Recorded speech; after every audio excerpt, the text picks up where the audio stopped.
ചൂടിൽ വിയർപ്പിൽ നനഞ്ഞിരിക്കുന്ന അച്ഛൻ അതിൽ പ്രത്യക്ഷപ്പെടുന്നു. തന്റെ അച്ഛന്റെ ഈ അവസ്ഥ കണ്ടുവാൻ പതുക്കെ അവന്റെ അടുത്തേക്ക് പോയി അച്ഛന്റെ മുഖത്ത് നിന്ന് വിയർപ്പ് തുടച്ചു. ആ നിമിഷം സോവാനും അവളുടെ അച്ഛനും തമ്മിലുള്ള വൈകാരിക അകലം ഒടുവിൽ കുറയാൻ തുടങ്ങുന്നു. അവർ വീണ്ടും ഒന്നിക്കുന്നു. അടുത്ത സീനിൽ ഒരു പോലീസ് ഉദ്യോഗസ്ഥൻ സോവാൻസിന്റെ അച്ഛനെ കാണാൻ വിളിക്കുകയും ബലാത്സംഗ കേസ് ദുർബലമാക്കുകയാണെന്ന് അറിയിക്കുകയും ചെയ്യുന്നു. ബലാത്സംഗം ചെയ്തയാൾ ശാരീരികമായോ മാനസികമായോ അസ്ഥിരനാണെന്ന് അവകാശപ്പെട്ടിട്ടുണ്ടെന്ന് ഉദ്യോഗസ്ഥൻ വിശദീകരിക്കുന്നു. ഈ അവകാശവാദങ്ങളുടെ അടിസ്ഥാനത്തിലാണ് അദ്ദേഹം ഒരു ഹർജി ഫയൽ ചെയ്തിരിക്കുന്നത്. അതായത് സോവാൻ ഇപ്പോൾ കോടതിയിൽ സാക്ഷ്യപ്പെടുത്തേണ്ടിവരും. തന്റെ മകൾക്ക് ഇത് ശരിയായ വഴിയല്ലെന്ന് സോവാൻ പിതാവിന് അറിയാം. മറ്റു മാർഗങ്ങളൊന്നുമില്ലാതെ സോവാൻ പിതാവ് ബലാത്സംഗക്കാരനെ കാണാൻ ജയിലിലേക്ക് പോകുന്നു. ഒരു മൃഗം മാത്രമേ അത്തരമൊരു അവകാശവാദം ഉന്നയിക്കൂ എന്ന് അവകാശപ്പെടുന്ന താൻ നിരപരാധിയാണെന്ന് ആ മനുഷ്യൻ സോവാൻ പിതാവിനോട് പറയുന്നു. എന്നിരുന്നാലും അടുത്ത ശ്വാസത്തിൽ അയാൾ ഒരു വിട്ടുവീഴ്ച നിർദ്ദേശിക്കുന്നു. അയാൾ ഇപ്പോൾ പണമൊന്നുമില്ലെങ്കിലും ജയിലിൽ നിന്ന് പുറത്തിറങ്ങിയാൽ സോവാൻ പിതാവിന് ഇഷ്ടമുള്ളത്ര പണം നൽകുമെന്ന് അദ്ദേഹം പറയുന്നു. സോവാൻ പിതാവ് തന്റെ വാക്കുകളിൽ നിന്ന് ആ മനുഷ്യൻ എല്ലാം ഓർക്കുന്നുണ്ടെന്നും തന്റെ ഓർമ്മയെക്കുറിച്ച് കള്ളം പറയുകയാണെന്നും മനസ്സിലാക്കുന്നു.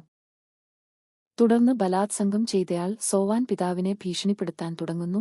താൻ ഉടൻ ജയിലിൽ നിന്ന് പുറത്തുപോകുമെന്നും തന്റെ പ്രവൃത്തികൾ ആവർത്തിക്കാമെന്നും പറഞ്ഞു. ബലാത്സംഗകാരിയുടെ വാക്കുകൾ കേട്ട് അച്ഛൻ കോപാകുലനായി ജയിലിന്റെ ഗ്ലാസ് ഒരു കസേര ഉപയോഗിച്ച് തകർക്കാൻ തുടങ്ങുന്നു.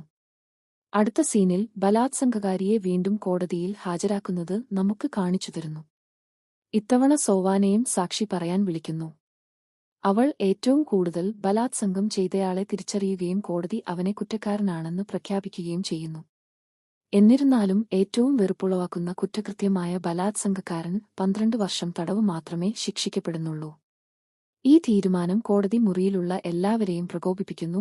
സോവാൻ പിതാവ് ബലാത്സംഗകാരിയെ കൊല്ലാൻ മുന്നോട്ടു നീങ്ങുന്നു. പക്ഷേ അയാൾ ബലാത്സംഗകാരിയെ സമീപിക്കാൻ തുടങ്ങുമ്പോൾ സോവാൻ മുന്നോട്ടു വന്ന് അച്ഛനോട് വീട്ടിലേക്ക് പോകാൻ അപേക്ഷിക്കുന്നു. വികാരാധീനയായ അവളുടെ അച്ഛൻ നിർത്തി മകളെ മുറുകെ കെട്ടിപ്പിടിക്കുന്നു. കുറച്ച് മാസങ്ങൾക്ക് ശേഷം സോവാൻ അമ്മ ഒരു കുഞ്ഞിനെ പ്രസവിച്ചു. ഇപ്പോൾ സോവാന് ഒരു സഹോദരനുണ്ട്. അവളുടെ സഹോദരനെ കണ്ടതിൽ അവൾ വളരെ സന്തോഷവതിയാണ്. എല്ലാം സാധാരണ നിലയിലേക്ക് മടങ്ങുന്നതായി തോന്നുന്നു. എന്നിരുന്നാലും ഉപരിതലത്തിനടിയിൽ യാഥാർത്ഥ്യം വ്യത്യസ്തമാണ്. സോവാൻ പലപ്പോഴും സ്കൂൾ അവസാനിക്കുന്നതിന് മുമ്പ് പോകും. ഈ സിനിമയെക്കുറിച്ചുള്ള നിങ്ങളുടെ അഭിപ്രായങ്ങൾ കമന്റ് ബോക്സിൽ രേഖപ്പെടുത്തുക.